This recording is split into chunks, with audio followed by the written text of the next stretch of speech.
something greater in your hands. But the tragedy is this: many miss the blessing because they fear the emptiness in between. They fear that letting go of the past will leave them with nothing. They fear that forgiving will strip them of justice. They fear that surrendering control will cause their life to fall apart. Yet the truth is that the empty space is exactly where God wants to meet you. That space is where His strength is displayed. If you fill every corner of your life with your own plans, your own power, and your own attachments, you will never witness what God can do with a surrendered heart. God works most powerfully in the gap between what you release and what He provides. If you trust Him enough to release your grip, you will see Him move in ways that will leave you in awe. Think of a seed it cannot grow until it is buried, hidden, and seemingly lost in the soil. If it clings to the warmth of the sun and the safety of your hand, it will stay small, unproductive, and unchanged. But when you release it into the ground, it dies to what it was, so it can become what it was always meant to be. That is what God is asking of you now. Release it, plant it. Trust that what feels like loss is actually the beginning of transformation. Letting go is not only about clearing away obstacles, it is about proving to God that you believe His way is better than your own reasoning. Too many pray for blessings while secretly thinking they know best. They want His reward without His process, His provision without His pruning. But God's blessings are never without conditions. And one of the greatest conditions is obedience. True obedience is not partial surrender, it is complete release. It is saying, God, even when I cannot make sense of it, even when it hurts deeply, even when it leaves me exposed and vulnerable, I will release it because I know You have never once failed me. Some of you are still holding on because you believe you are protecting yourself. You think that keeping your defenses high will shield you from disappointment. But the very wall you built to keep out pain has also been blocking the flow of God's blessings. You cannot receive with clenched fists, and you cannot be filled while still grasping the very things that drain your spirit. At times, God must empty your hands completely so He can place in them what will truly sustain and bless you. Here is the sobering reality: the longer you cling to what God has told you to release, the heavier it becomes. What may have started as a small weight eventually turns into a chain that winds itself around your future. At first it seems manageable and you tell yourself it's not a big problem. But with time, it slows your steps, bends your posture, and saps your strength until one day you realize you are so burdened that you cannot even move toward the blessing that awaits. My friend, this is not God's plan for you. He did not design you to drag chains into the land He promised you. He created you to walk freely, unshackled from the weight of yesterday. When God tells you to let go, it is not a suggestion, it is a command for your protection. He sees what lies ahead. He knows the battles waiting in your tomorrow and the blessings already prepared for your arrival. If He says to release it, that means it will not serve you in the place where He is leading you. What you believe is helping you may actually be the very thing keeping you captive. I must warn you, there is great danger in delayed obedience. The longer you postpone, the greater the cost. Some of life's deepest losses happen not because God failed to provide, but because we failed to release what He told us to let go in time. If you wait too long, you might miss the appointed season. There are blessings that come with a divine window, a specific moment when God is ready to pour out favor. But if that moment arrives and your hands are still gripping what He asked you to release, the blessing may pass by untouched. And remember, this letting go is not only about major issues. Sometimes it is the small, hidden attachments that quietly block God's favor, that quiet resentment you never addressed, that concealed fear you disguise as caution, that private habit you keep promising to quit someday. God is saying, number not later, now. Because small things have a way of growing into giants, and giants will always stand in the way of your promised land unless you face them before you arrive. Do not believe for a moment that God's command to release is meant to harm you. His purpose is to make you lighter so you can move swiftly, to make you freer so you can rise higher. Everything God instructs you to let go of is something that, if kept, will eventually slow you down, distract you, or even destroy you. And if you could glimpse the blessing waiting on the other side of your surrender, you would drop it without a second thought. Here is the challenge. Faith means trusting God without having the full picture. Faith is believing that what He has prepared ahead is far better than what you hold now, even if what you hold now feels familiar and safe. Comfort is dangerous because it tempts you to stay where you are. But God is not calling you to a life of ease. He is calling you to a life of transformation. And transformation always requires letting go. There is someone right now who already knows exactly what God has been asking them to release. You do not have to wonder. You do not need another confirmation. You already sense it deep within your spirit. Every time you pray, it surfaces. Every time you try to plan ahead, it rises in your thoughts.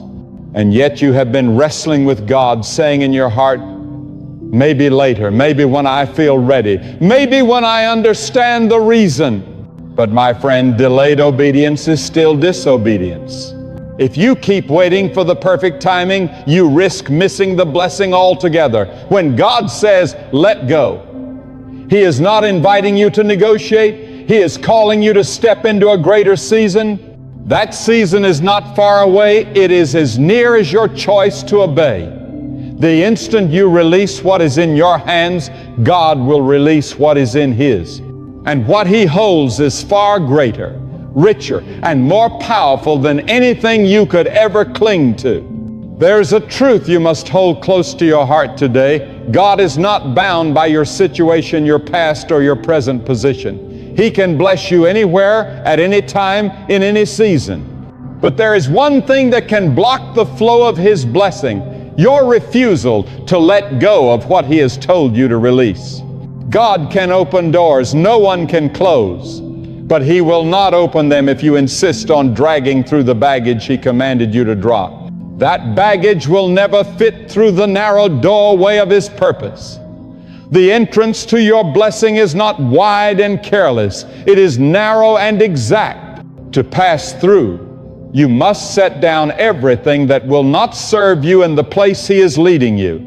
Many people stand before that doorway for years, pleading with God to let them in, yet still clutching what He has told them to release.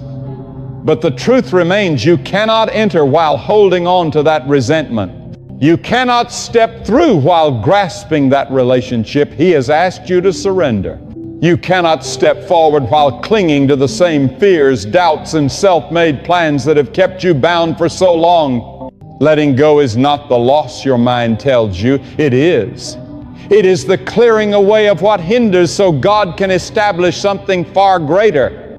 When a farmer prepares a field for planting, he does not leave weeds, stones, and debris in place. He clears the ground completely. It requires work. It may feel destructive at first, but without that clearing, the seed cannot grow. God is working to remove from your life anything that would suffocate His blessing before it can take root. The question is, will you let Him? Many pray for God to bring a fresh season, yet they still fill their hearts with remnants of the old. They desire something new, but refuse to shut the door on what is past. My friend, a new season begins when obedience starts. The rain of God's blessing will not fall on soil still planted with seeds from a past He told you to release. Sometimes what you must let go of is not wrong or sinful. It is simply no longer meant for you. God can bless something in one season and then ask you to release it in the next. If you hold tightly to yesterday's blessing, you may miss the one He has prepared for today. The manna that sustained Israel in the wilderness was a miracle, but it was never intended to last forever. When they entered the promised land, the manna ceased not because God abandoned them, but because He had new provision ready. If they had spent their days longing for yesterday's manna, they would have missed the abundant harvest before them. This is why trust is essential. Trusting God means you believe that whatever He removes from your hand, He will replace with something far better. It means you stop demanding to know the reason before obeying and instead choose to walk forward. You may not understand now, but understanding often follows obedience, not the other way around. If you are waiting to have all the answers before you release, you are not walking in faith, you are walking in control. And control is one of the greatest barriers to divine blessing. Control offers the illusion of safety but robs you of destiny. Control says, I will move when I know the outcome. Faith says, I will move because I trust the one who leads me. When you release control, you are not stepping into confusion, you are stepping into alignment with the one who knows the end from the very beginning. I must also warn you, there are things in your life right now that seem harmless but are quietly poisoning your spirit. They may be small compromises, hidden habits, or silent thoughts you have allowed to remain. These subtle things dull your hunger for God's presence and weaken your sensitivity to His direction. You may believe it is just a small matter, but in the spiritual realm, small things always grow. What takes root in your heart will eventually shape your behavior and determine the path you follow. When God calls you to release something, He is not only safeguarding your future, He is also guarding your heart. The blessing He has prepared for you is not merely about material provision or outward success. It is about a deep transformation that begins from within. But transformation cannot occur if you continue to nourish your soul with what God is trying to remove. Do not be deceived into thinking you can carry both the blessing and the burden. Oil and water will never mix. Light and darkness cannot dwell in the same place. The blessing of God requires a pure heart and a willing spirit. If you insist on holding both, one will eventually destroy the other. Never forget, God sees what you cannot hide. You may smile in public, speak words of faith, and appear surrendered on the outside, but He knows if your hand is still gripping what you promised to release. You cannot fool the one who created you. He is not waiting for an impressive performance. He is waiting for your genuine surrender. My friend, I must say this with urgency. Your breakthrough is nearer than you realize. You have prayed. You have waited. You have endured seasons of silence, and now the door stands directly in front of you. But it will not open until you loosen your grip. This is not a gentle suggestion from God, it is a divine requirement. The sooner you obey, the sooner you will witness His power in ways that leave no doubt that it was His hand at work. Some of you are standing on the edge of the greatest turning point of your life, and the only thing standing between you and that breakthrough is one decisive act of obedience. One moment of letting go, one step of trusting God enough to release the familiar and walk into what is unknown but divinely prepared. When you do, you will look back and wonder why you clung to it for so long. Because the very moment you release it, you will feel lighter. You will see more clearly.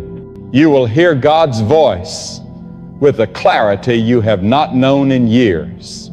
And you will finally understand that the thing you feared losing was never your true source. God was, God still is, and God will always be. I must tell you, when God instructs you to let go, it is never a suggestion to consider. It is a command given in love to position you for the very answer you have been praying for. Yet so often people treat God's call to release as if it were optional, as if they can hold on just a little longer and still receive what He has prepared. But you cannot walk fully into God's blessing with a divided heart.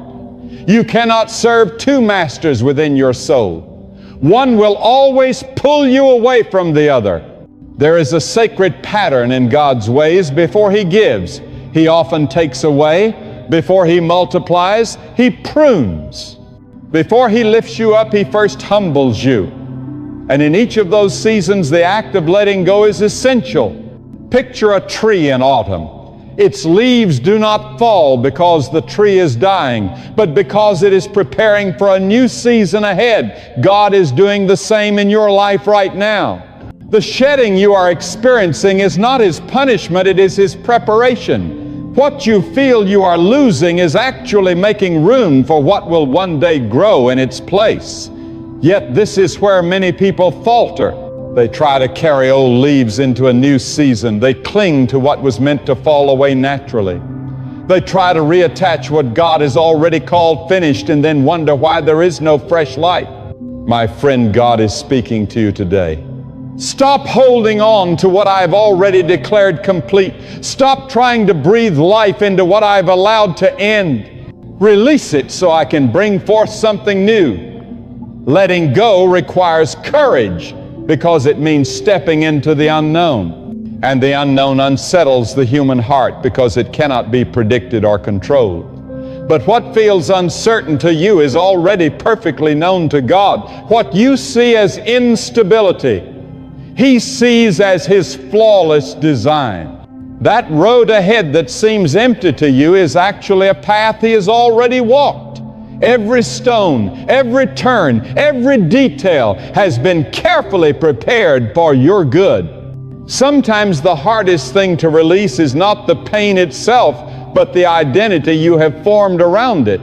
Some have carried their wounds for so long that they no longer know who they would be without them. Their hurt has become their label. Their battle has become their biography. But God never intended for you to be defined by your wound. He intends for you to be refined through it. That means even the part of you that has grown comfortable living under the shadow of your struggle must be surrendered. Understand this, letting go is not only about removing what is harmful, it is about creating room for what is far greater. If your hands are still holding on to what is merely good enough, they will never be open enough to receive God's best. Many of us are not bound by sin or destruction. We are bound by comfort. We have settled for less because it feels familiar.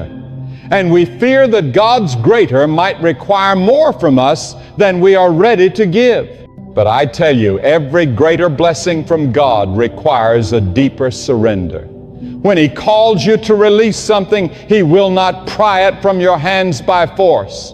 He waits for you to willingly open your grip, and in that moment of true surrender, something supernatural takes place. Your heart softens, your mind clears, your spirit aligns, and the space once occupied by fear, regret, or anxiety becomes the very ground where God plants His promise. And His promises never return void. Some of you are right now standing at a spiritual intersection. On one side lies the familiar, the people you've known, the patterns you've repeated, and the safety nets you've built for yourself. On the other side lies the unfamiliar, the ground you have never walked, the blessing you have yet to taste, the depth of freedom you have never known. And standing between them is the voice of God asking, will you trust me enough to release what is familiar and step into the future I have prepared for you?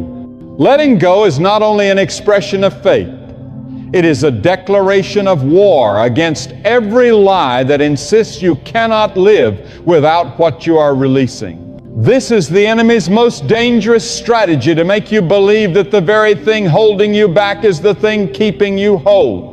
He will whisper that letting go will cause you to fall apart. But God promises, if you let go, I will hold you together with my own hands. And there is no safer place than in the hands of the one who created you. It is far better to walk into an uncertain future with God than to stay trapped in a comfortable prison without Him.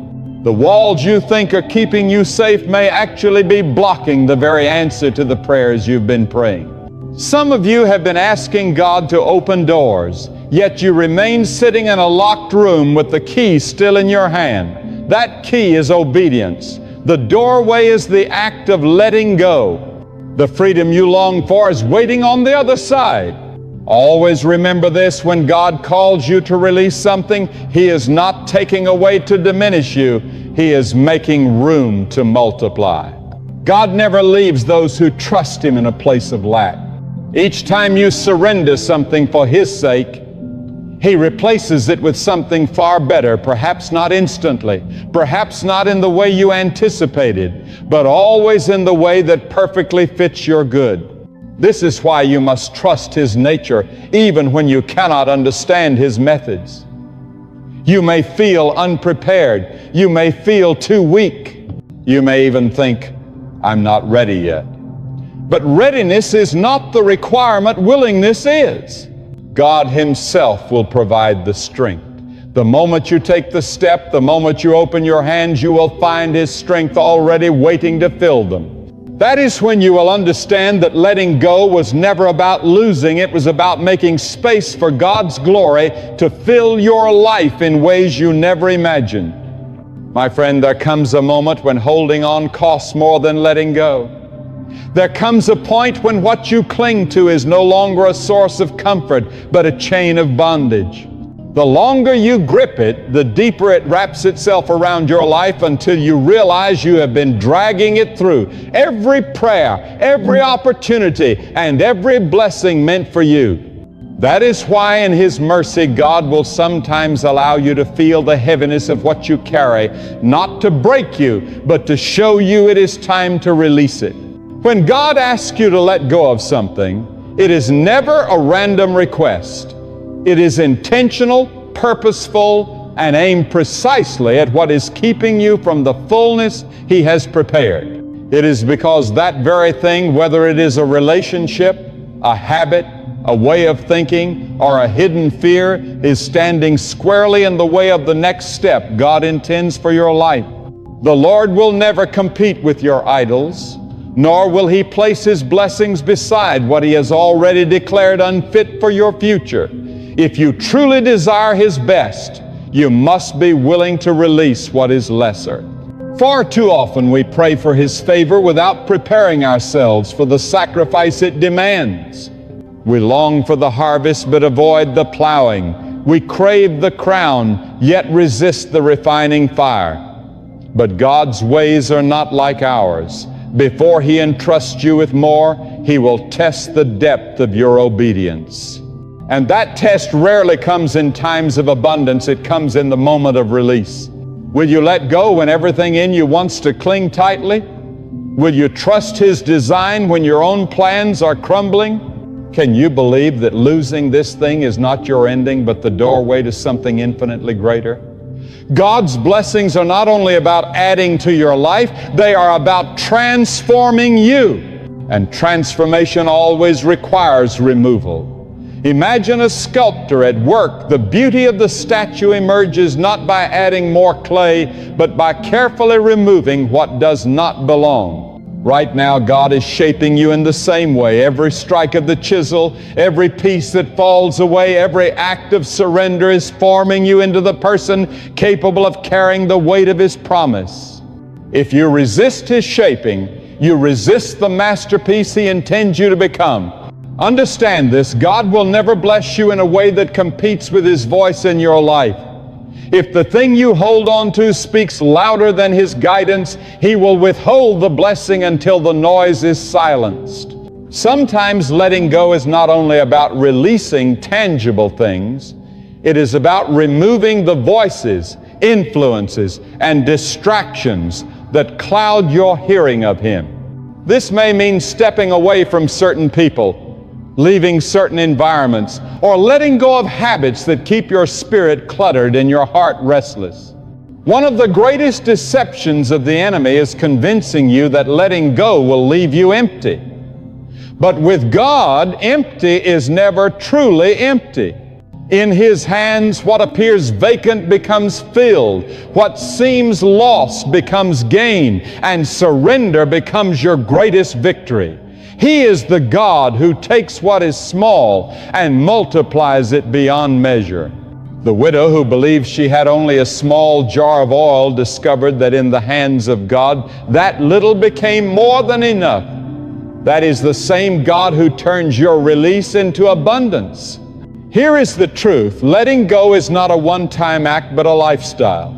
As God takes you from one glory to the next, every new season will demand a fresh surrender.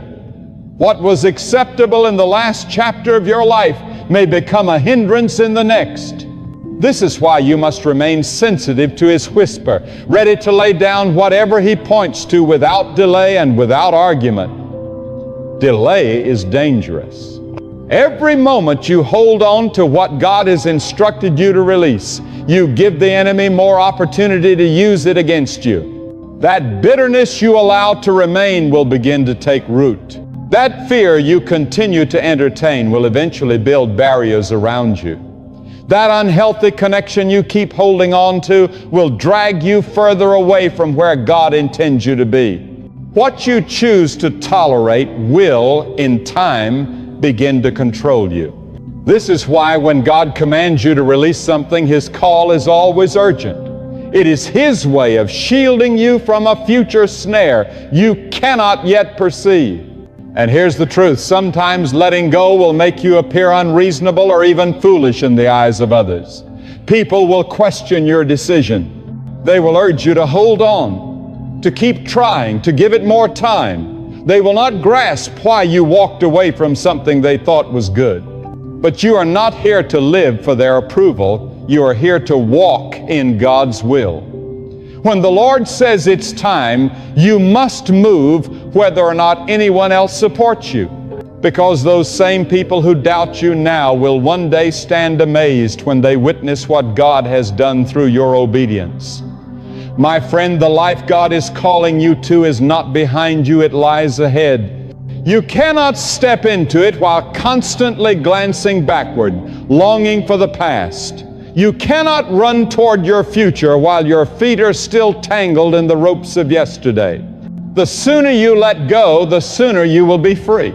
And freedom is not simply the absence of chains. It is the power to move without resistance in the direction God is leading you. Make no mistake, when you finally release what He has told you to, you will not only enter your blessing, you will also step into a deeper, more intimate walk with God Himself. Because letting go is ultimately an act of trust.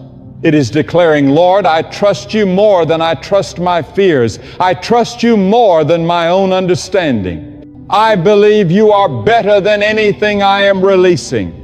When you live with that level of trust, blessings are no longer something you pursue, they begin to pursue you. God has already set the table in advance. The seat has your name on it. The feast is ready. But you cannot take your place while clinging to what He told you to leave behind. You must come with open hands, ready to receive what only He can provide. And when you do, you will discover that every act of surrender was worth it. Every tear, every sacrifice, every uncertain moment will fade in comparison to the joy of walking in His promise. Beloved, when you truly place your trust in God, you come to understand that nothing in your life happens by accident. Every delay, every detour, every closed door, and even every disappointment is part of the flawless design of His wisdom. God does not make mistakes. If He has withheld something from you, it is not because He has overlooked you, but because He is protecting you, shaping you, and preparing you for something far greater. Sometimes what you mistook for rejection is actually God's redirection toward your true calling. Do not judge your life solely by what you see in this moment. Right now, you only see a single frame, but God sees the entire masterpiece. The road before you might appear twisted and unclear, but from the view of the Almighty, it is perfectly aligned, leading you exactly to the destination He has planned. You may not grasp why certain people walked away, why some prayers seem unanswered, or why particular doors remain firmly shut. Yet if you could see what God sees, you would thank Him for every no and every season of delay. There are moments when God keeps you hidden in the shadows to shield you from unseen dangers. Just like a gardener buries a seed in the soil before it breaks through into the light, God sometimes places you in seasons of obscurity so your roots can grow strong before your life blossoms. Do not resent these hidden times. They are not punishment, they are preparation. When God is the one cultivating the harvest, the fruit will always be worth the wait. And remember this, when God chooses to open the way, no power in heaven or on earth can stand in opposition. The mountains you feared will become level ground. The waters you thought impossible to cross will part, and the enemies who surrounded you will be scattered. God specializes in transforming impossibilities into living testimonies. He can take the very thing that seemed destined to destroy you and turn it into the very thing that will elevate you. So keep moving forward with your head held high. Speak words of faith instead of fear. Stand firm in trust. For the same God who commands the rising of the sun and the setting of the moon is the same God holding your future. He has never failed, and He will not begin with you. When God places you in a season of waiting, it is never because He has forgotten you. It is because He is preparing you. Preparation is not punishment. It is the process by which He strengthens your faith, sharpens your vision, and aligns your steps with His perfect plan. You may look around and see others advancing, receiving breakthroughs, living the answers you have been praying for. But God's voice whispers, "Be still and trust that I am working in ways you cannot yet see." Just because you do not see visible progress does not mean nothing is unfolding in the spiritual realm. In truth, God often does His greatest work in silence, in the unseen places where only His eyes can reach. Know this, every delay from God is an act of divine protection. There are doors you may believe you are ready to enter, but He knows what lies beyond them. He sees the snares, the betrayals, and the weights that would overwhelm you if you stepped in too soon. This is why He will keep some doors shut no matter how often you knock, and why others will only open when your heart, mind, and spirit are prepared to handle what is inside. His timing is never slow, it is perfect. If He makes you wait, it is because He is arranging something far greater than what you requested. The enemy would have you believe that waiting means you have been abandoned. But the truth is, God's presence is often strongest in the very moments when it feels like nothing is changing. The seed does not sprout the instant it is placed in the ground. It must remain hidden in the dark soil, nourished by faith and patience, until the appointed time comes for it to break through. You are that seed.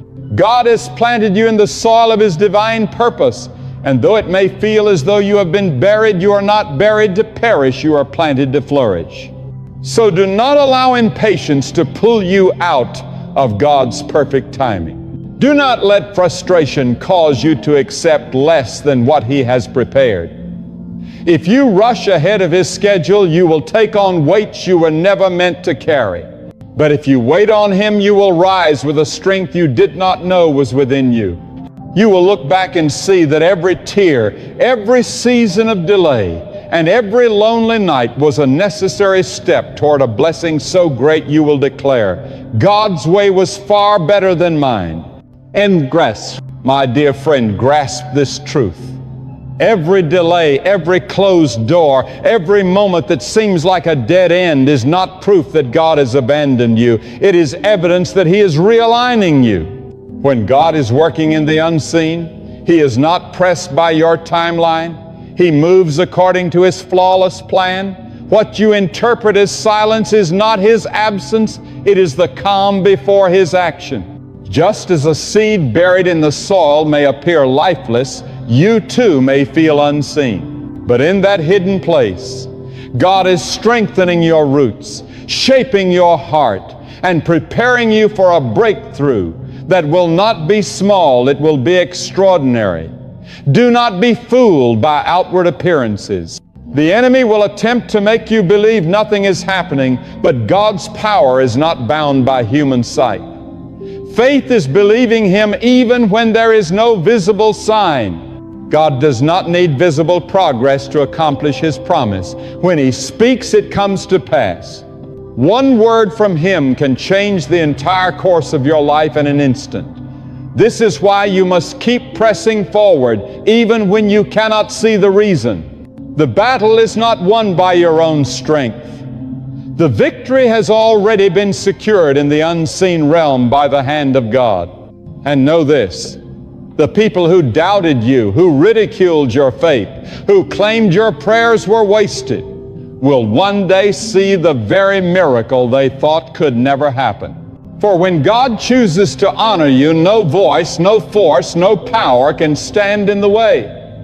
He can take the situation that seemed like your defeat and turn it into your promotion. He can use the very stone hurled at you as a step to lift you higher. This is why you must protect your heart from despair, for despair will blind you to the quiet work of God. So I urge you, stand firm. Let your trust remain steadfast. Let your hope be anchored in the one who spoke the heavens and the earth into existence. God has not forgotten you. Every tear you have cried, every night you have fallen asleep with a heavy heart, every quiet prayer you breathed when you had no strength left, God has counted them all. And when His appointed time arrives, He will release what He has been preparing, and it will go beyond anything you ever dreamed. For God is not merely the God of just enough, He is the God of abundance. When He is for you, every obstacle becomes a doorway, and every trial transforms into a stepping stone toward destiny. The world may stand against you, but its power is limited, for the one who commands the heavens and the earth has already sealed your victory.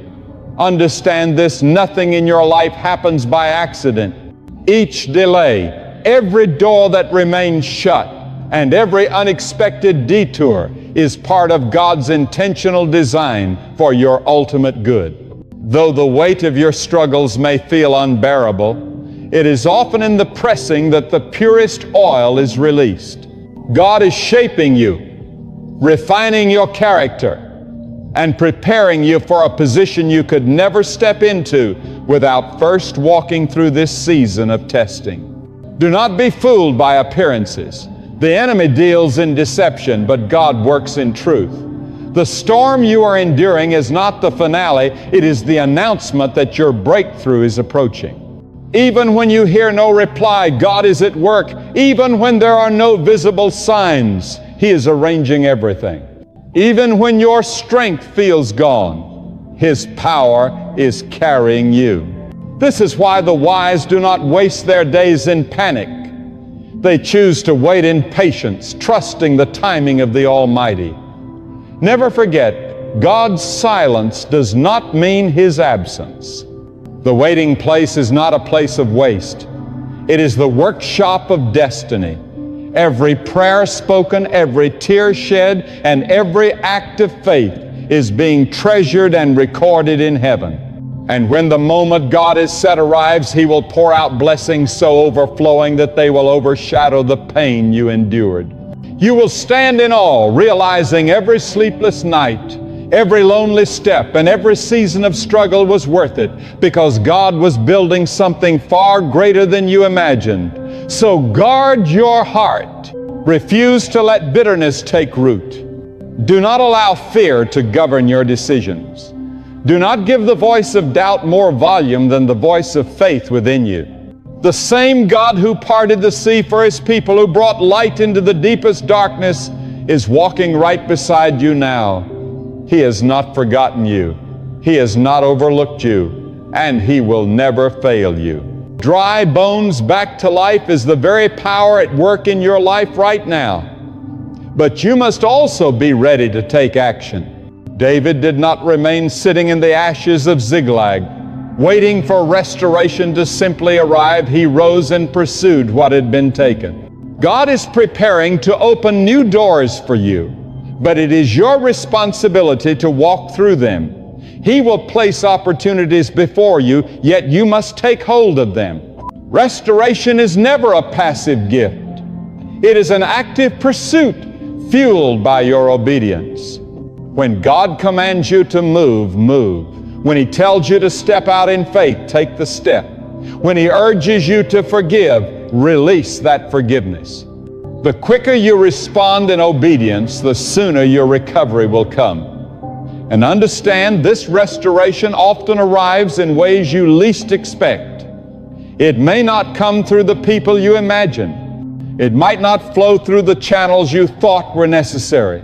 God delights in surprising His children, in bringing beauty out of ashes in ways that leave you saying, only God could have done this. So stop trying to work out every detail. Stop telling God the method He should use. Trust Him completely.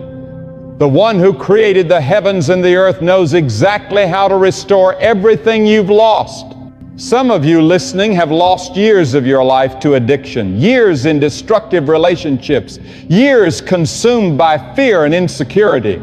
You may feel those years are wasted, but with God, nothing is ever wasted. He redeems time. He can fill your next season with more purpose, more blessing, and more fulfillment than all your previous years combined. You might think your time has run out, but God holds time in His hands, and He declares, I will restore the years. I need to tell you this: when you receive back what was lost, give God the glory. Too many cry out to Him in times of loss, yet forget Him once blessings return. Don't be that person. When He opens the door, remember who opened it. When He restores your health, remember who healed you. When He brings your prodigal home, remember who answered your prayers. When He turns your mourning into dancing, remember who brought the joy. Your restoration is not only for you, it is a testimony to the world of God's goodness. But be aware, restoration will draw attention. Some will rejoice with you, others will envy you.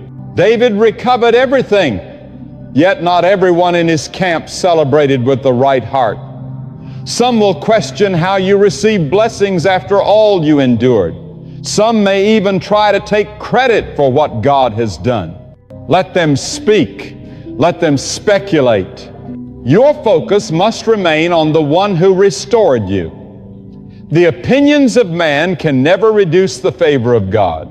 You may feel as if you are still sitting in the ashes of Ziklag today, but I assure you, the same God who told David, pursue, for you shall surely overtake them and without fail recover all, is speaking the same promise over you right now. I can almost hear the sound of chains snapping, prison doors swinging wide, and blessings rushing back into your life. It is the sound of restoration. You are about to step into a season where everything stolen will be returned to you, pressed down, shaken together, and running over.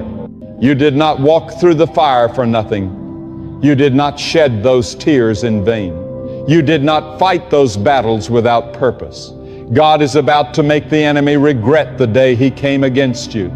Your restoration will become your victory. Your testimony will silence every lie from the pit of hell.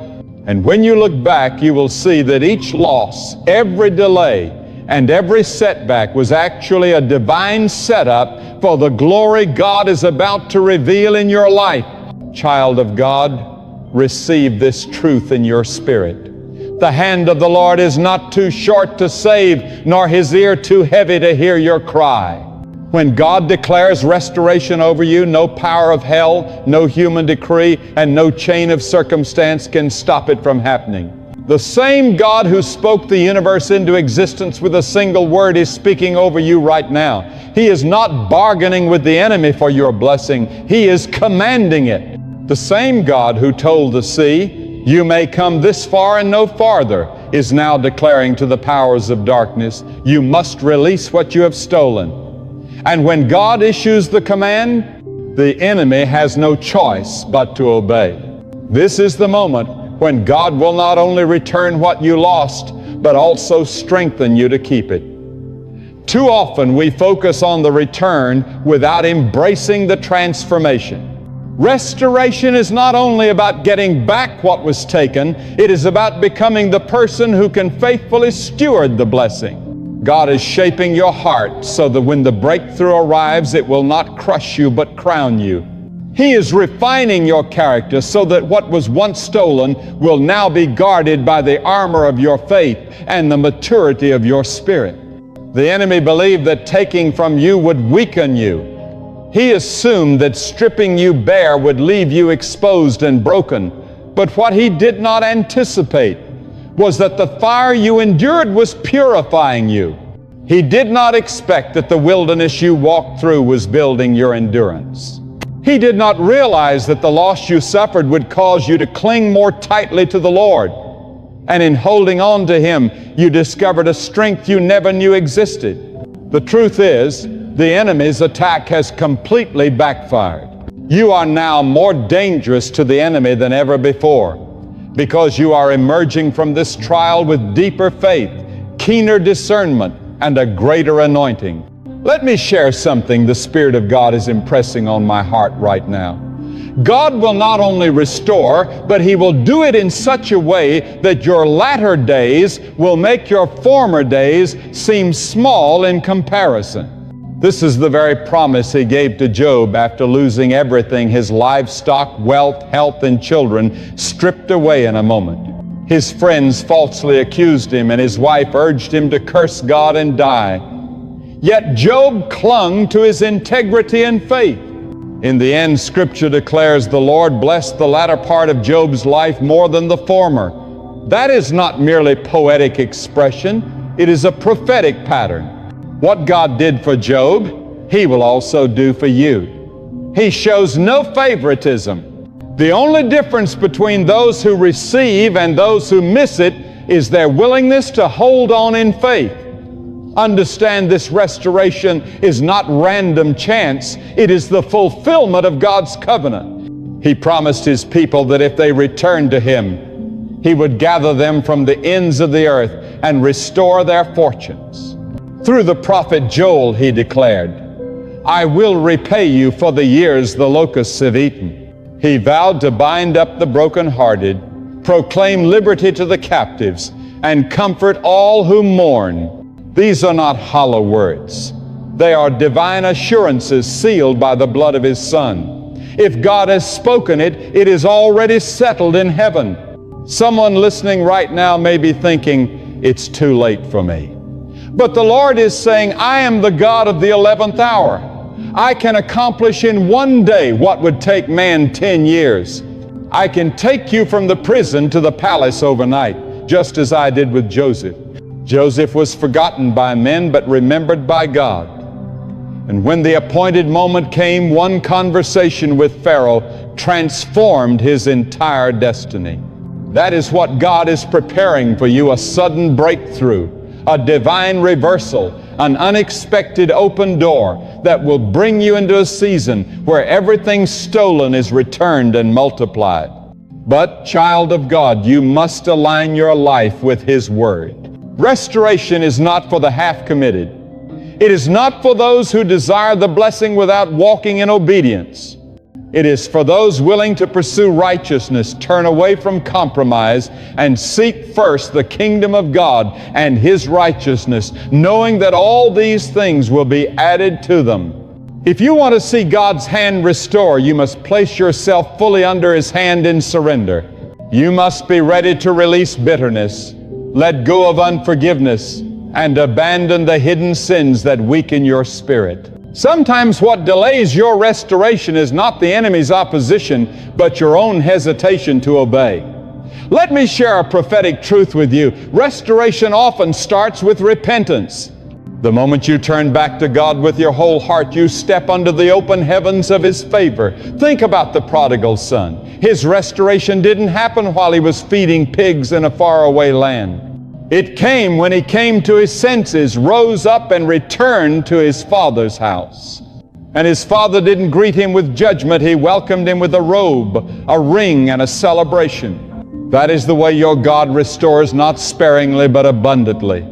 I also want you to understand this. When God restores, He also brings peace to your mind. Many of you have been haunted by the memories of what you lost, replaying the mistakes, the betrayals, and the moments you wish you could change. True restoration means God redeems not only your situation, but also your outlook. He can remove the sting of the past so that when you look back, you no longer feel the pain, you feel the gratitude. He will rewrite the emotional narrative of your life so that what once brought you sorrow will now bring you praise. In this season, your restoration will not be hidden. God will make it visible. He will set a table before you in the presence of your enemies. He won't restore you quietly for only a few to notice. He will do it openly so that even those who doubted you will have to admit that the Lord has been faithful. This is not to glorify you, but to magnify His name. Your comeback will be living proof that God is still working miracles. There is a divine shift taking place in the Spirit. Even now, the tide is turning, the scales are balancing. The forces that stood against you are being overturned. God is moving people, rearranging situations, and orchestrating events to bring you into your appointed season. You may not see it yet, but the angels of the Lord are already on assignment for you. They are releasing what has been held back and delivering answers to prayers you thought had been forgotten. Heaven has already issued the command, "Return to my child what rightfully belongs to them." I must give you this reminder: once you regain what was lost, do not return to the places or patterns that led to the loss in the first place. Restoration is a holy gift, and it comes with responsibility. Guard your heart, guard your thoughts, guard your connections. The enemy would like nothing more than to take it again, but when you stand firm in the full armor of God, you will remain unshaken. This is your moment to rise, to walk in spiritual authority, and to lay hold of your inheritance in Christ. You are about to reclaim not only what you lost, but also the truest version of yourself.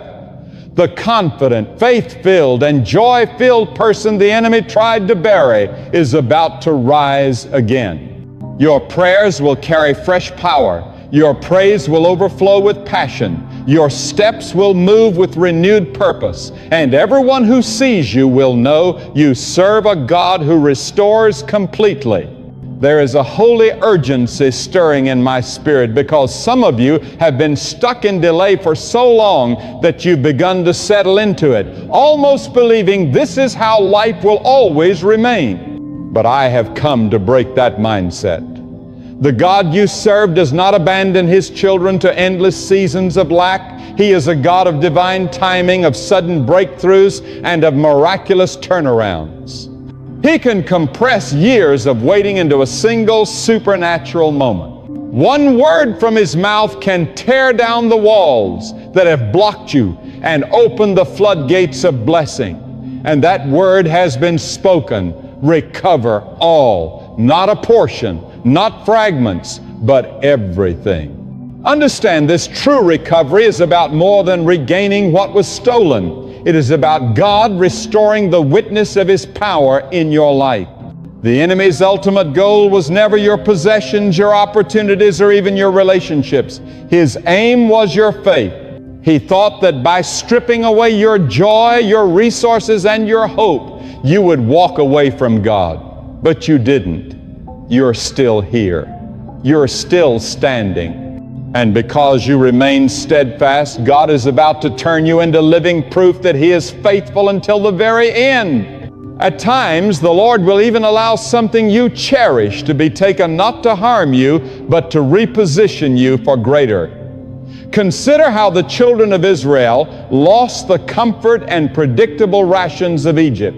It seemed like a loss, yet it was God preparing them to inherit a land flowing with milk and honey.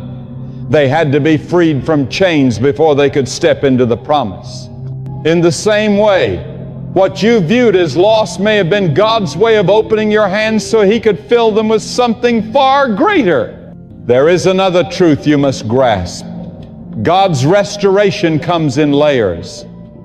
You might be praying for the return of a single thing, but God often gives beyond your request. Hannah prayed for one son, yet God gave her Samuel, a prophet, a judge, and a spiritual leader for the entire nation.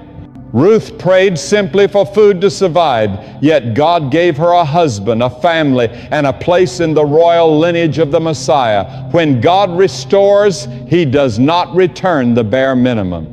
He restores in overflowing abundance, so that there will be no doubt His hand has done it. I feel led to tell you this: you have been living under the shadow of almost received the job, almost experienced the breakthrough, almost saw the answer to your prayer. And you've started to wonder if your life will always be trapped in this cycle of near victories that slip away. Hear me clearly, that cycle ends now. You are moving from almost to absolutely. What slipped through your fingers in past seasons will not escape you this time. When God declares it is time, no person, no system, and no spirit of delay can stop your blessing from reaching you. As you step into recovery, remember the posture that unlocks heaven: gratitude. Many people wait until the miracle arrives before they give thanks, but true faith thanks God in advance. Praise is more than a response to blessing. It is a prophetic key that draws it in. Paul and Silas sang praises in prison before any chains fell, and their worship shook the earth, opening every door. If you can lift your voice in praise while still in the valley, the mountaintop will come into view much sooner. Let me speak plainly. Restoration is not about chance, it's about alignment. God seeks vessels who can carry His blessings without being corrupted by them. Sometimes what feels like a delay is actually God's mercy, protecting you from a gift you are not yet prepared to manage. So when you pray for restoration, also pray for readiness. Say, Lord, prepare my heart, prepare my mind, prepare my hands to handle what you are sending. That way, when the blessing comes, it will not be wasted, it will multiply. Never forget, recovery demands courage. When Israel finally reached the border of the Promised Land, they still had to face giants. Restoration does not mean there will be no battles. It means God will give you victory in each one. Do not shrink back at resistance, for the size of your opposition often reveals the greatness of what you're about to claim. If the enemy is fighting you fiercely, it's because he knows the treasure waiting on the other side. I also feel prompted to speak to those who didn't just lose possessions, but trust. Betrayal wounded you deeply. Someone you relied on turned away, leaving a scar on your heart. Hear this: God will restore not only your ability to trust people, but even more importantly, your ability to trust Him without reservation. This restoration will heal your heart so you can walk in love without living in fear of being broken again. And when this restoration comes, it will be marked by acceleration.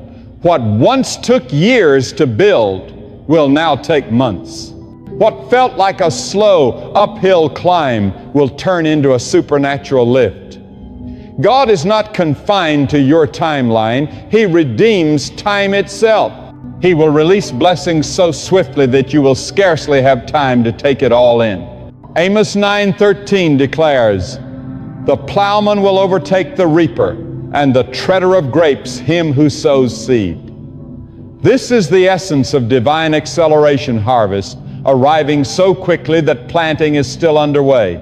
So lift your head, straighten your shoulders, and wipe the tears from your eyes, because your season of recovery has arrived. God's word never returns empty.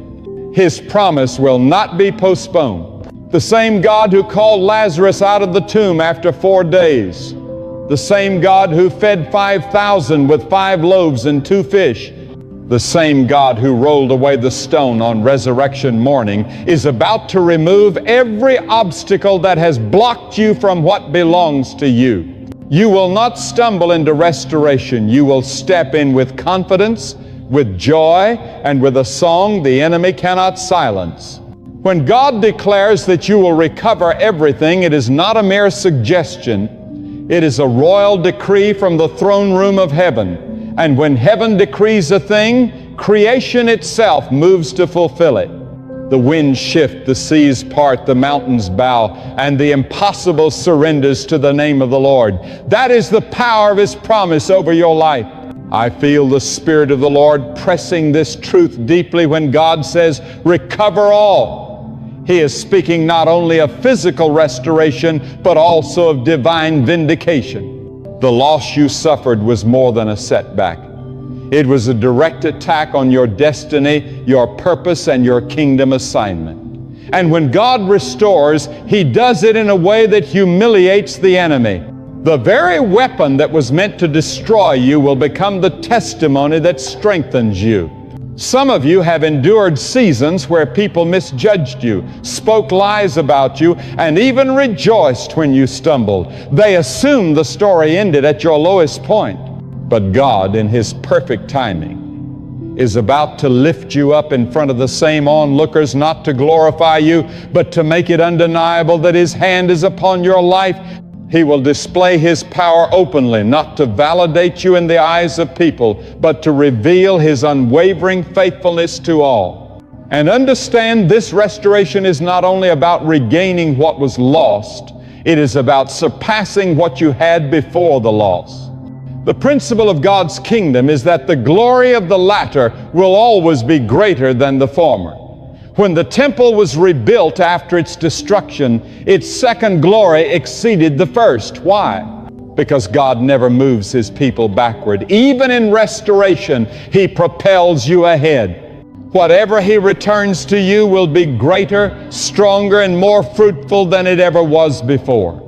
To truly walk in this restoration, you must be willing to release the ashes. Many cling to what has been burned, holding on to fragments of the past simply because they feel familiar, even when they are shattered. God cannot place new blessings into hands that are already occupied.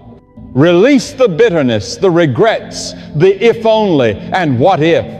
The oil of gladness can only be poured when the spirit of mourning is laid down. Restoration demands empty hands and a heart fully open to receive. There is also a sacred discipline in preparing for restoration. The woman in 2 Kings 4, who possessed nothing but a small jar of oil, did not simply wait idly for God to act. She went out and gathered vessels, as many as she could find. The flow of oil matched the capacity she had prepared. Your restoration will manifest in proportion to the space you make for it. If you prepare little, you will receive little.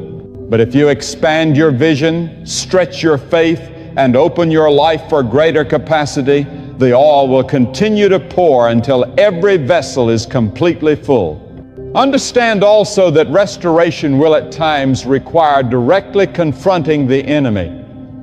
David did not merely receive God's word and remain by the fire. He pursued the enemy's camp. He entered the territory where his people and possessions were being held and reclaimed them. You may need to face the lies that have bound you, the fear that has silenced you, or the sin that has distanced you from God. Recovery means refusing to let the enemy control the terms of your life. It means stepping boldly into his camp to reclaim what belongs to you in the name of Jesus. And when you recover it, it will come with increase. Proverbs 6:31 says that when the thief is caught, he must repay sevenfold. This is not just poetic imagery, it is a divine principle. Every tear you have shed, every sleepless night, every opportunity stolen will be multiplied back into your life. God will transform your weeping into reaping, your pain into provision, and your loss into a lasting legacy. The very years the enemy believed were his victory will become the years God uses to demonstrate His unmatched power in your life. Some of you must prepare for restoration in relationships. Prodigals are returning. Broken friendships will be mended. Families will be reunited by the spirit of reconciliation. And I declare this prophetically, some relationships will not return to how they were before. They will be restored stronger, deeper, and more rooted in Christ than ever. The cracks the enemy once exploited will be sealed by God's own hand, forming an unbreakable bond. Never think for a moment that God's restoration overlooks the inner man. He is reviving courage in the faint-hearted. He is reigniting dreams in those who stop dreaming. He is restoring the fire in those whose faith has grown cold. You will not simply enter a new season carrying your possessions. You will step into it with a renewed spirit, a clearer vision, and a heart fully aligned with the will of God. I believe that many of you will one day look back on this moment and say, that was the turning point. You will trace the blessings of your future to the day you dared to believe again. You will realize that God was never late. He was right on His perfect schedule. You will see that the stripping away was necessary to make space for His glory, and the waiting was essential to prepare you for the weight of the blessing that was coming. So do not lose heart now. Do not give up when you're at the edge of your breakthrough. The fields are already ripe for harvest. The trumpet of restoration is sounding in the heavens, and its echo is touching your life right now. Angels are moving on your behalf. Doors are swinging open. Chains are breaking. And the voice of the Lord is still declaring over you, recover all. When that restoration comes, when the fullness of His promise overflows into your life, walk in humility, obedience, and boldness. For you will not only be a recipient of restoration, but also a bearer of it. God will use your testimony to ignite faith in the hearts of others. You will stand before those who have lost everything and speak with authority. I know He will restore you because He restored me. Your recovery will become the seed of another person's miracle, and through it, His name will be glorified. Beloved, the time has come to rise in the strength of the Lord and seize the promise He has spoken over you. You are not leaving this season empty-handed. God Himself has decreed that you will recover everything that was lost. And when He speaks, His word never returns void. You may have walked through the midnight hour, but the dawn is breaking. You may have been in the pit, but His hand is lifting you out. You may have felt the sting of loss, but heaven's abundance is being poured into your life. This is not just a word of encouragement, it is the living truth of Almighty God. Your restoration will not come through human effort, but through the sovereign power of the one who holds the universe and yet calls you by name. I urge you today, do not look back with bitterness or defeat. Lift your eyes to the author and finisher of your faith, for He has already written your next chapter, and it overflows with victory. Do not shrink back in fear. Do not believe the enemy's lie that it is too late, that you are too far gone, or that your story is finished. The same God who took Joseph from the prison to the palace, who restored Job's fortunes twofold, who called Lazarus out of the grave, now stands beside you saying, I am making all things new. The time for mourning is over. The time for lamenting is done. Rise up. Stand firm in faith and speak what I have already declared over your life. Step forward with courage into the land I have promised you, for it is yours to claim. Walk with unshakable confidence, not in yourself, but in the God who has never failed and never will. Let your praise rise before you see the full manifestation of your recovery. Sing in advance, rejoice in advance, and give thanks in advance, because your breakthrough is already in motion. You are not a victim of loss. You are a living testimony in the making. You are not abandoned. You are chosen, appointed, and crowned for such a time as this. Heaven is watching. Hell is trembling. And soon the earth will witness the mighty hand of God restoring all that was stolen from you. So rise, child of God. Rise from the ashes. Rise from despair. Rise from the place where the enemy thought you would remain. Lift your head high and set your eyes on the one who redeems, restores, and breathes life again. Go forward with faith that moves mountains, with joy that disarms the enemy, and with hope that never fades.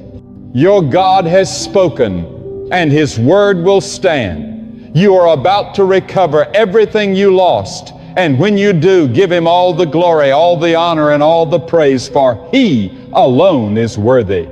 Now go in the name of Jesus and walk in the fullness of His promise. Out everything you once knew. That is when blessings start feeling like burdens and opportunities begin to look like threats. But when your mind is anchored in God, even in the fiercest storm, you will remain steady. Even as the waves crash around you, your thoughts will not be tossed about. Because peace is not the absence of trouble, it is the presence of God dwelling in your thoughts. And this is what God desires for you. Not merely that you believe in Him in theory, but that your thoughts become a holy temple for His presence, a sanctuary of constant remembrance, a fortress of unshakable faith, a place where doubt suffocates and fear cannot take root. Picture a mind so saturated with God that insecurity finds no room to settle. Envision a mind so disciplined that negativity dies before it can grow. This kind of mind is not only possible, it is your divine calling. But understand this clearly. It will not happen by accident. You must choose it. You must act with intention. You must treat your mind as sacred ground. Just as you keep your home clean, you must cleanse your thoughts. Just as you lock your doors at night, you must shut out ideas meant to steal your peace. Some of you are too unguarded with your mind. You allow anyone to speak into it. You watch without discernment. You scroll without pause. Without realizing it, you are letting the enemy hang his decorations on the walls of your thoughts. That is why your mind feels overcrowded. That is why peace seems distant. That is why focus has become a stranger to you. But today can be the day you reclaim it. You take back the gate to your mind. You take back your God-given authority to decide what may enter and what must be driven out. Not every thought is worthy of your attention. Not every voice is worthy of your agreement. Not every memory deserves a seat in your future. You must learn to dismiss what God never sent. There is something holy about a mind filled with the remembrance of God. Because when your thoughts are firmly anchored in Him, everything begins to shift. Your choices become wiser. Your relationships gain clarity. Your responses grow calmer. Your dreams become bolder. Your value no longer rests on opinions, but on eternal truth. You are no longer swayed by praise or crushed by insults, because your thoughts are not built on shifting sand. They are set upon the unshakable foundation of your Creator's voice. You were never designed to live at the mercy of your emotions. You were never meant to be ruled by impulse or frozen by fear. You were formed by God with precision, excellence, and strength. That strength begins with the way you think. The same God who created the heavens and the earth has given you the authority to shape your inner world through the power of your thoughts. And when your thoughts come into agreement with divine wisdom, you no longer see the world the same way. You stop merely reacting. You begin to respond with intention. You stop simply surviving. You start leading. You stop only dreaming. You begin building.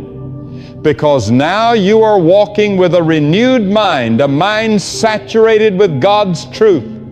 Do you understand how priceless that is? A sound mind is rare. It is a sacred gift. In a culture flooded with noise, distraction, and deceit, a mind that continually remembers God is a rare jewel. It shines like light in the middle of darkness. It becomes calm in the midst of chaos. It carries a power that cannot be explained by earthly logic. And if you possess such a mind, if you discipline it daily, no shadow can overtake you. But this requires a decision. You must resolve in your heart, I will not be idle. I will no longer allow my thoughts to drift like a ship without a compass. I will fight for clarity. I will fight for peace.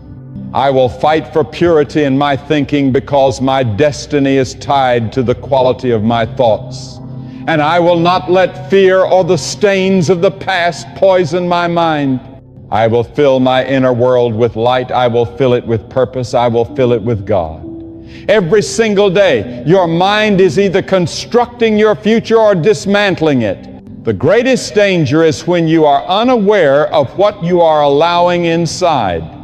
This is why you must become intentional about what you feed your thoughts. Every word you read, every conversation you choose to engage in, every image you take in, all of these either strengthen your faith or weaken it. And if something is starving your faith, you must remove it. Not later, right now. If it clouds your mind, it is stealing from your future. If it undermines your trust in God, it is too costly to keep. You were never called to think like the rest of the world. You were called to rise higher. You were created to see with a different vision, to think with a transformed mind, to walk with a new strength. And that difference begins the moment God becomes the center of your thoughts. Not occasionally, not only in crisis, but consistently, constantly, even in seasons of joy, even when everything is going well, God remains your focus. Because let me tell you the truth, peace is not something you find when the storm finally passes. Peace is found when God becomes the very atmosphere you live in, when He is the breath your mind inhales, the space your thoughts rest in, the foundation under every choice you make.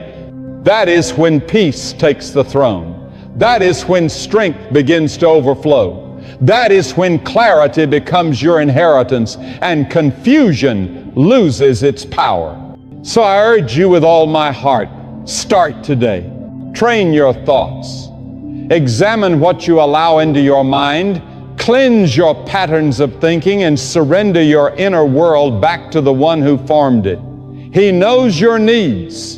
He knows your true potential, and He will empower you as you discipline your mind to mirror His greatness. The world may spin in disorder, but you will walk in divine order.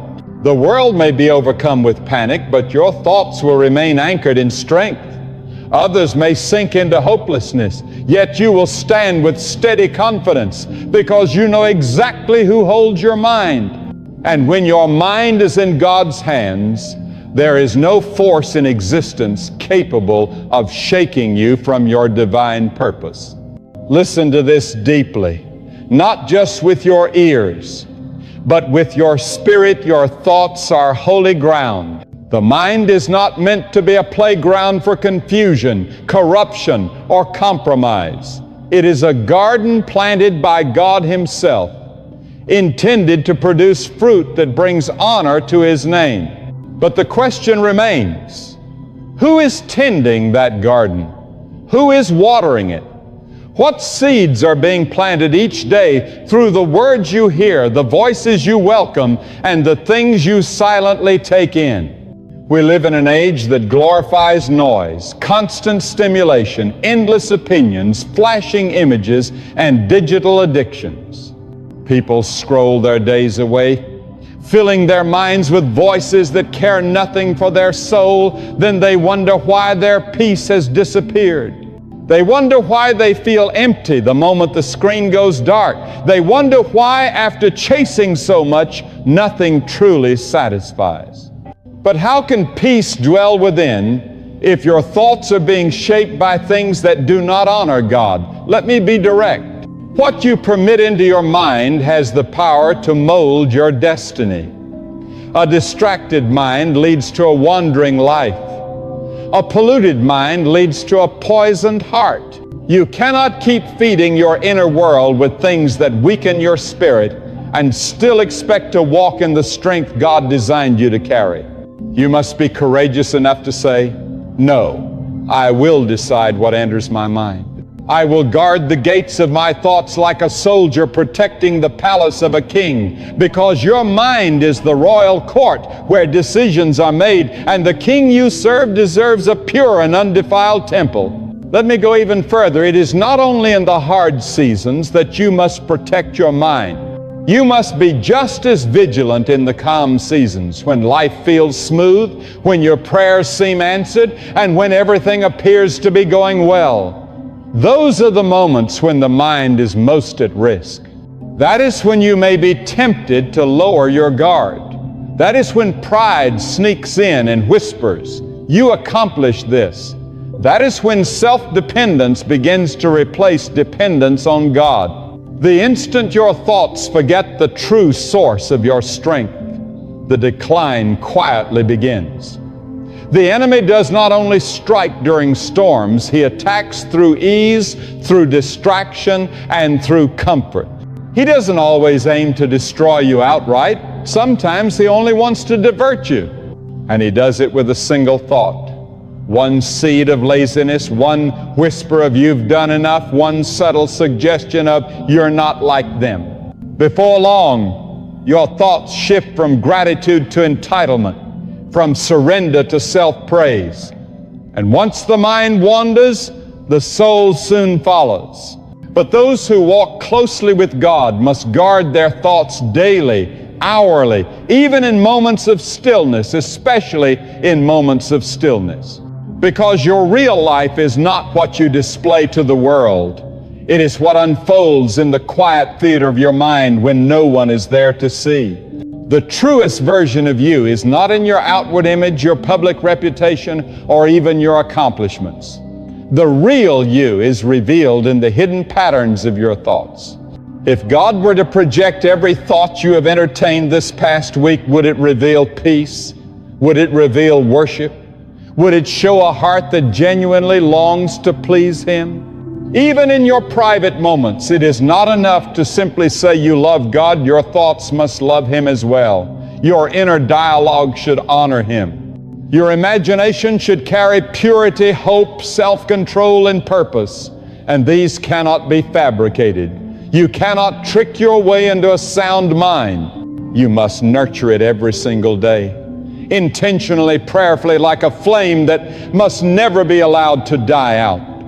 Your thoughts need to remain ignited by constant remembrance of God. The moment that flame fades, shadows begin to invade. And here is a powerful truth: what you dwell on is what will grow in your life. If you dwell on pain, pain will multiply. If you dwell on fear, fear will increase. If you dwell on what is missing, you will start to feel empty even when blessings surround you. But if you dwell on the greatness of God, peace will grow stronger, clarity will widen, strength will deepen, and even in seasons of trial, your soul will remain steady. Some of you must make a decision today to fight for your thought life. You have been too lenient, too accepting, too gentle with the very things that have been quietly draining your power. You've allowed your mind to become a warehouse for negativity, for voices that were never from God, for comparisons that choke out your unique calling. But this ends now. You are not a prisoner to random thoughts. You are not bound by painful memories. You are not chained to the habits of your past. You have the freedom to choose.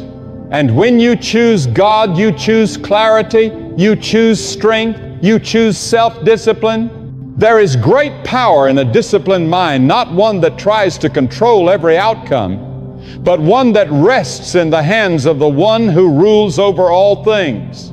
It is the mind that says, even when I cannot understand, I will not be moved. Even when I cannot see the path ahead, I will not fear, because my thoughts are anchored in trust, not in circumstances. That kind of mind cannot be stopped. That kind of mind walks into storms without trembling. That kind of mind endures betrayal without shattering. That kind of mind turns away from temptation without regret. That kind of mind chooses silence over gossip, purpose over distraction, and peace over chaos, because it has been trained. It has been surrendered. It is filled, not with the noise of the world, but with the stillness of God. But understand this, a God-filled mind is not something you are born with. It is something you build. It is built through daily remembrance, through choosing stillness instead of constant noise, through refusing to give place to any thought that opposes the very nature of the one who created you. You must take your place as the guardian of your own mind. Stand watch at the gateway of your thoughts, questioning every idea, every emotion, every whisper. Do you come from God? And if the answer is no, refuse it entry. You are not powerless. You are not beyond repair. You are not too far lost. If your mind has been a battlefield filled with torment, it can be transformed into a fortress of peace. If your thoughts have been restless and scattered, they can be brought into order by the hand of God. But the choice must be yours. You must stop waiting for transformation to simply fall from the heavens and start intentionally shaping the thought life that reflects your highest calling. In the end, you will not be judged for every thought that passed through your mind, but for the ones you chose to keep. You will not be held responsible for every idea that knocked on the door, but for those you welcomed in. So let this be your bold declaration. There is no vacancy for fear, no lodging for bitterness, no space for shame. My mind is holy ground, and only God's truth will remain here. And when you live this way, when you think this way, when you breathe this way, even if the world around you collapses, your mind will remain steady. Your thoughts will stand firm, and your life will reflect not chaos, but power, clarity, peace, and unshakable faith in the one who gave you your mind in the first place. For when your thoughts belong to God, your life is no longer tossed about by the waves. It is carried forward by the wind of divine purpose.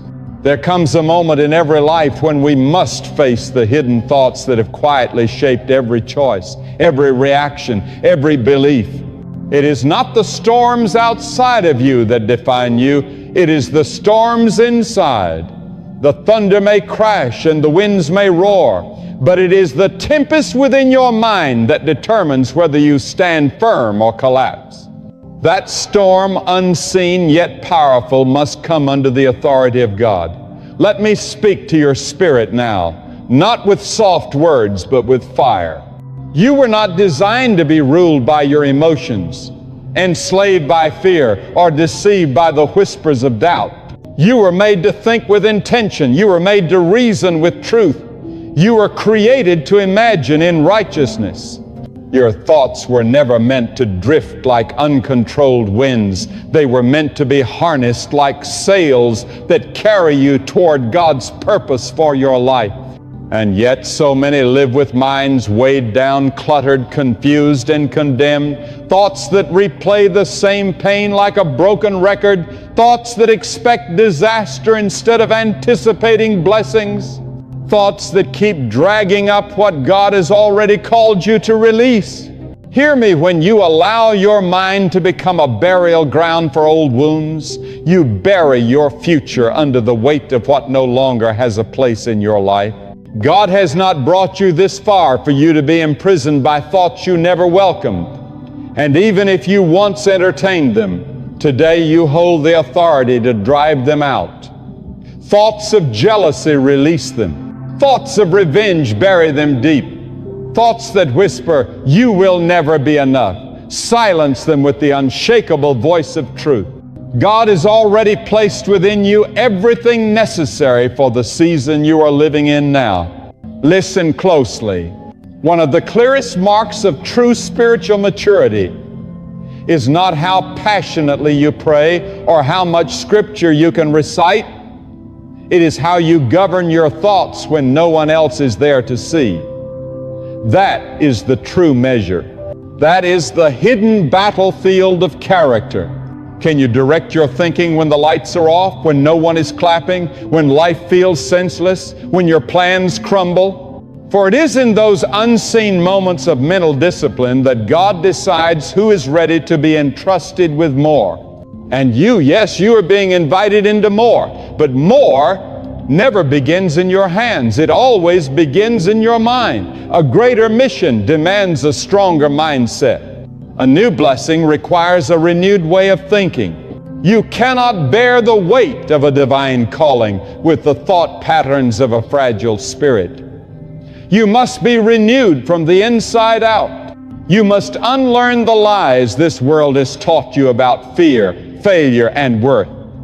You must learn to think as one who belongs entirely to God, who is guided by His Spirit, and who answers to Him alone. Stop leasing space in your mind to opinions that were never appointed by the Creator, what someone shouted in anger that is not true, what your past tried to brand you with, that is not your identity, what failure suggested about your future, that is not your destiny. The only voice with the right to rule your thinking is the voice of God, for He alone holds the complete vision of who you truly are. But let's go deeper. Your thoughts are not only shaping your destiny, they are impacting every person you encounter. The way you think shapes the words you speak, and the words you speak shape the world you build. A mind poisoned with negativity will birth harmful speech. A fearful mind will radiate insecurity. But a mind anchored in God breathes life into every space it enters. Your children are absorbing the posture of your thoughts, even if they never hear them spoken aloud. Your spouse, your friends, your co-workers, they feel the atmosphere your mind carries. When your thoughts are rooted in God, you don't just bless yourself, you transform the environment around you. This is why your inner life must be guarded far more fiercely than your outward appearance. Do not place more value on how you look than on how you think. The real transformation is invisible. The deepest change happens in stillness, in quiet surrender, in the hidden place with God. And know this, surrendering your thoughts to God is not weakness. It is the greatest strength you could ever possess. For a surrendered mind is a dangerous mind, dangerous to the powers of darkness, dangerous to fear, dangerous to every lie that once tried to define your story. Make no mistake, your mind is shaping your story every single day. Your thoughts are the ink, your decisions are the pen, your future is the page on which it's written. What story are you creating? What legacy are you building with the seeds of your thoughts? Are you crafting a tale of defeat or discipline, of excuses or excellence, of hesitation or destiny? Every chapter of your life begins with a quiet conversation taking place in your mind. I understand that some of you have been entertaining unhealthy thoughts for so long that you wonder, is it even possible to be free? The answer is absolutely yes. Freedom begins the moment you refuse to agree with deception. You don't need to escape into a new life. You need to embrace a renewed mindset. You don't need the world to shift. You need your perspective to realign. Begin talking to your thoughts. Confront them. Test them. Ask yourself, does this thought draw me closer to God's plan or push me further away? Does it lift my spirit or limit my growth? If it does not serve the truth, release it. You owe no allegiance to a falsehood.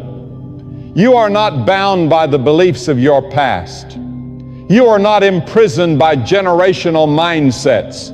You are not sentenced to repeat the same destructive cycles. You are a thinker designed by the hand of God. Under His direction, you can renew your mind. You can break free from the loop. You can reshape the way you see, feel, and respond. And when your mind is renewed, your life will be transformed. But hear me, renewal takes consistency. One uplifting thought will not change your life overnight. You must train your mind daily. Feed it with truth, just as you nourish your body with food. You cannot eat once a week and expect to thrive. You must eat every day. In the same way, you must feed your mind daily. Begin your mornings with gratitude to strengthen it. Protect it in the afternoon with intentional focus. Cleanse it at night with reflection. A mind that continually turns toward God will never wander into ruin. Don't let your thoughts simply pass by. Challenge them, correct them, speak to them, and remove them if they do not honor the God who shaped your soul and breathed His purpose into you before the world knew your name. This is your identity. This is the rightful owner of your mind. No lie, no fear, no darkness can lay claim to what was made in the light. So I urge you, elevate your thinking. Raise your standard. Rise above the noise. Eliminate every thought that keeps you small. God did not design you to remain trapped in cycles of confusion. He created you to walk in clarity, strength, courage, and excellence. It all begins in the hidden sacred territory of your thoughts. When you change what you permit yourself to think, you change who you are able to become. And when your thoughts are surrendered fully to God, there will be no boundary to the life you can live, the victories you will claim, and the peace that will flow through everything you touch. Your mind, once the site of constant battles, can be transformed into a sanctuary not by force, but through faith, not by relentless effort, but through surrender. Not by fear, but through the steady, unwavering remembrance of the one who holds every single thought in His hands. So step forward now, not in confusion, but in clarity, not in hesitation, but in confidence, not in weakness, but with a renewed mind anchored in truth, filled with God's presence, and fixed on everything you are meant to become.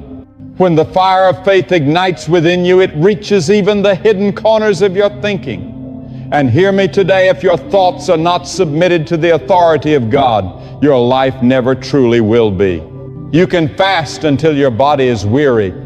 You can pray until your knees ache. But if your mind remains unchecked, the enemy will slip in through the smallest cracks. The real war for your soul is not fought in your hands, it is fought in your head. In that secret place where no one but God hears the silent clashes, the greatest victories or the worst defeats are decided. That is where you must rise and declare, enough is enough. I will not be ruled by fear. I will not be driven by lust. I will not be bound by bitterness. I will not be shamed into silence. My mind belongs to the Lord. The one who learns to yield every thought to God becomes unstoppable, not because they possess unshakable strength, but because they walk with the one who cannot be moved.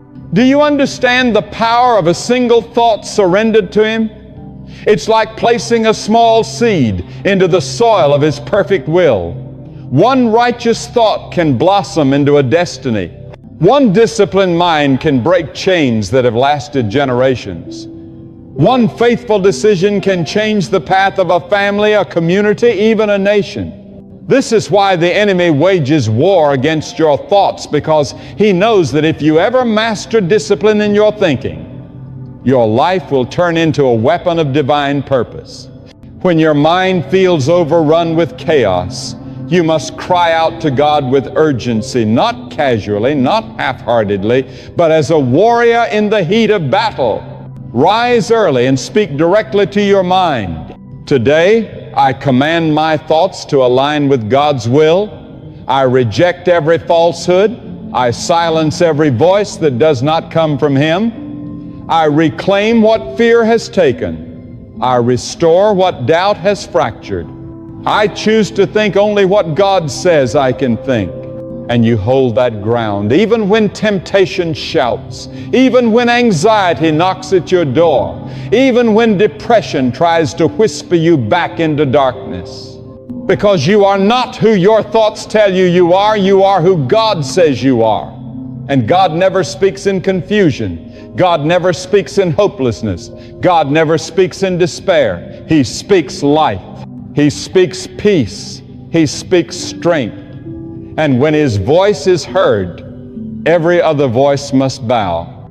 Some of you are living under mental torment because you have opened your mind to too many voices. You scroll without limit. You compare without pause. You entertain gossip. You consume negativity. And then you ask yourself why you lack clarity, focus, and peace. My friend, the mind cannot flourish on poison. You cannot fill yourself with fear and expect to walk boldly in courage. You cannot consume impurity and expect to live in holiness. You must guard the gates of your mind with the vigilance of a soldier defending a king's palace. Your eyes, your ears, and your conversations are all gateways. Watch over them carefully. Protect them through prayer. Guard them with purpose and awareness. Because when a thought enters, it seeks to take root. And once rooted, it produces fruit. So pause and ask yourself, what kind of fruit is your mind yielding today? Is it patience or panic, faith or fear, love or resentment? These are the true signs of who rules the throne of your thoughts. If it is not God, then every competing voice must be removed. Don't postpone it. Don't justify it. Don't say, this is just the way I've always thought. If it fails to honor God, it has no place in your mind. Your thoughts should be a sacred sanctuary, a temple where God's voice resounds louder than doubt, louder than wounds, louder than the echoes of past failure. You cannot rewrite your past, but with God's help, you can renew your mind today. There is nothing more powerful than a believer who has learned to master their thoughts, because that person does not merely react to life, they respond to God. When bad news arrives, their mind does not spiral into chaos. It runs to prayer. When offense comes, they refuse to dwell in bitterness. They release it to God's throne. When temptation lingers, they do not entertain it. They turn away and fill their thoughts with what is pure and holy. This kind of discipline is not formed in an instant. It is built when you make a covenant with your mind, when you say, my thoughts are not for rent. My mind is not a public marketplace. I belong to God, and every part of me, even the unseen parts, is His. I say this in love, but also in truth. You cannot truly walk with God while keeping thoughts that stand against Him. Light and darkness cannot share the same dwelling. You must decide today whom your mind will serve. Will it serve the fears planted in your childhood? Will it bow to the wounds of your past? Will it echo the lies of culture? Or will it serve the truth of the one who shaped you in your mother's womb and calls you His own? You must train your mind to move in harmony with God's Spirit. That requires time. It requires prayer. It requires stillness. Sometimes it demands fasting. It calls for cutting off distractions. It means replacing music that stirs the flesh with words that nourish the soul. It means meditating on God's greatness instead of your problems. This is how strength is formed, not by ignoring your thoughts, but by bringing them under divine rule. Every time fear appears, declare, this fear will not control my day. Every time anger tries to rise, declare, this emotion will not dictate my actions. Whenever discouragement lingers, affirm, this weight will not decide my future. Speak out, pray fervently, and pull your mind back into divine alignment. This is not a game of positive thinking. This is spiritual warfare. And your mind is the front line of the battle. But let me remind you, God has not left you without weapons. He has given you strength from heaven. He has poured out wisdom beyond your natural understanding. He has provided a shield of protection. If only you will stand and take hold of it. Do not wait for someone else to fight the battles raging in your mind. Rise up and say, Lord, I take authority over my thoughts and bring them under your truth. No more torment, no more confusion, no more divided thinking. My mind belongs to you. For when your thoughts come into obedience to God, your life begins to overflow with peace. Your choices become wiser. Your relationships grow healthier. Your purpose shines brighter. You start moving not like someone wandering in uncertainty, but like one guided by the hand of the Almighty. This is the strength of a transformed mind. This is the reward of choosing daily, hourly, and moment by moment to surrender your thoughts to the one who knows all, sees all, and holds your life securely. Keep your heart tender, yet your mind sharp.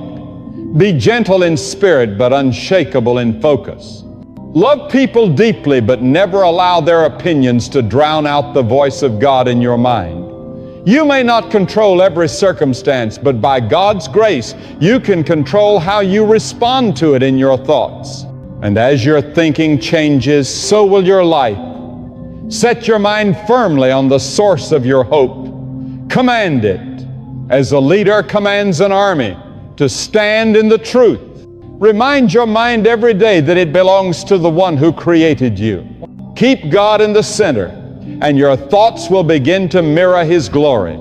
And when your thinking is right with Him, everything else will find its proper place. Beloved brothers and sisters, hold on to this eternal truth. Your thoughts are the doorway to your destiny. As a person thinks in their heart, so they will become. The struggles you see on the outside often spring from the wars left unattended on the inside. But today, I speak with bold certainty, you do not have to be chained by your own thoughts. You are not destined to live under the rule of anxiety, fear, lust, resentment, or hopelessness. For God the Almighty, the one who shaped you in the womb and breathed life into you, has given you divine authority to take charge of your mind. This is not merely a matter of psychology. It is the reality of spiritual warfare. And you are never alone in this fight. God is with you, guiding your steps, strengthening your spirit, lifting you when you stumble, and correcting you when you drift. When your thoughts feel clouded with confusion, turn your gaze to Him. When fear sneaks in like a shadow in the night, remember this unshakable truth. The Lord is your light and your salvation. Whom shall you fear? When the voices in your mind shout defeat, answer them with the unshakable truth that God is your triumph. When temptations crash against you like relentless waves, stand firmly upon the rock of God's direction and declare, I will not be shaken. Do not sit back and hope your thoughts will shift by themselves. Speak life over your mind. Speak light into every shadow. Speak order over confusion. Speak truth to silence every lie. For when your thoughts are in harmony with God's will, nothing can overpower you, not even your own doubts. Let God be the gatekeeper of your thoughts. Let His Word be the measure of your reasoning. Allow every idea, every ambition, every longing to pass through the refining fire of His holiness. If it cannot survive the heat of His purity, it does not belong in your mind. Your mind is not a dumping ground for the world's toxins. It is a sacred temple where the wisdom of God is meant to dwell. You may have stumbled in the past. You may have fallen more times than you can count, but this day is fresh. His mercy is new this very morning. You can start again. You can rise again. You can reclaim authority over your thoughts, not by your own strength, but by God's unmatched power. Not because you are flawless, but because He is unfailingly faithful. So stand guard over your mind like a watchman over a stronghold. Fill it with remembrance of God's goodness.